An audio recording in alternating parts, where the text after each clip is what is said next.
The African Risk Capacity Group today assembled a panel of experts to discuss funding and other options that are urgently needed to tackle the impact of climate change across the continent. The panelists also share lessons from their various jurisdictions as well as efforts being made to mitigate the effects of global warming. Let's listen. We need $2.8 trillion in the continent to implement and action the NDCs. So that's a lot of money that we need at the moment in the continent. And what we need is approximately 93% of Africa's GDP in order to action our NDCs and to green our economies. So to really reach the ambitions that we spoke to at ACS last year, we were quite ambitious last year, and that's approximately how much we need. And sadly, we had a couple of pledges a few years ago of $100 billion per annum, which were not reached. We had approximately $20 billion in total that made it to the continent between the years of 2015 to 2020, which is way below what was expected. And then in addition to that, what we know is aid in itself has drastically reduced.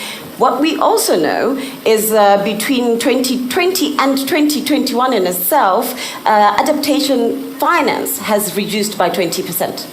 And what we also know, in addition to that, is globally, there has been a reduction of climate finance to the continent.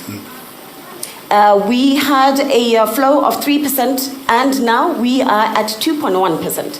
So there is generally a problem of a quality flow of climate finance to the continent, while our need in itself is at $2.something trillion, and we know that it will continue to increase, and we know that it is important that we have it now in order for us. It's better for us to act now and finance it now in order for us to reduce the risks that we will face.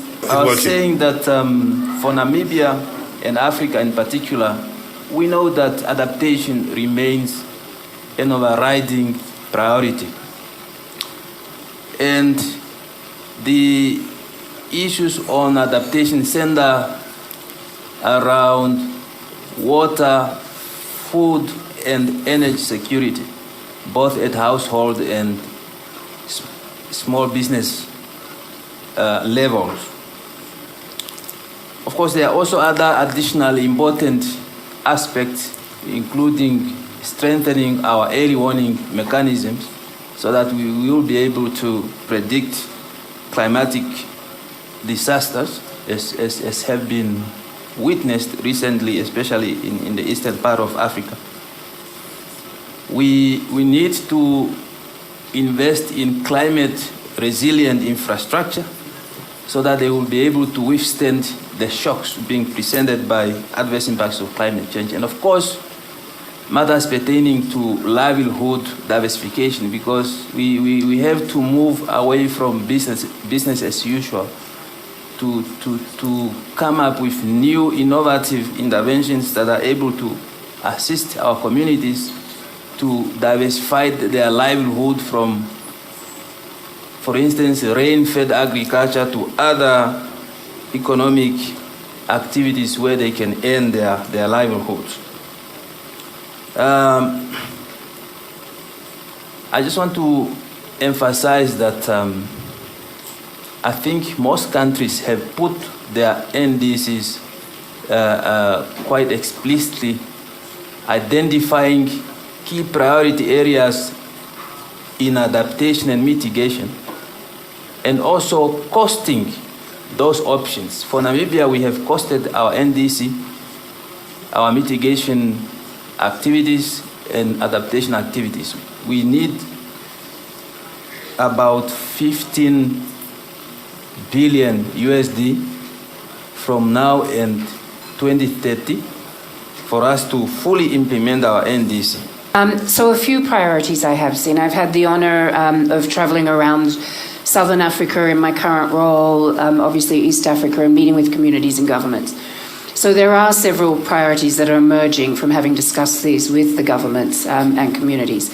And one of them is early warning. But it's not just early warning. I'll say it's the whole spectrum of disaster management, which includes early warning, preparedness, and early action.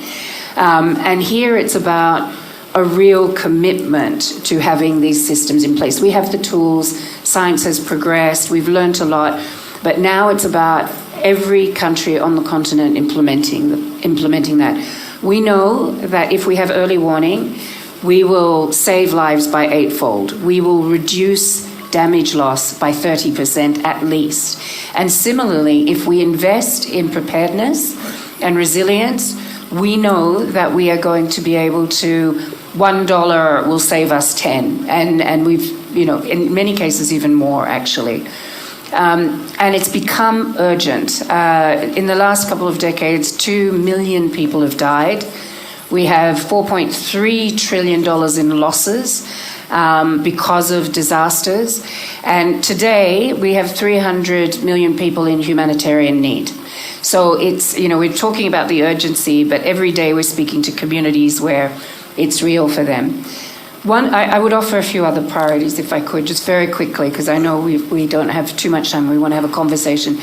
The next priority, I would say, and this was clearly articulated in the Nairobi Declaration, and it's something that I'm hearing constantly from governments and communities, and that is about governments and communities continuing to lead the pathway and the vision. And that has two components. One is around national strategies that look at development and climate ambitions together. They're not separate. And the second is having an environment where policies, governance, and regulatory frameworks are able to guide and attract the investments that we're talking about, that you were talking about, that are much bigger than the financing from external donors.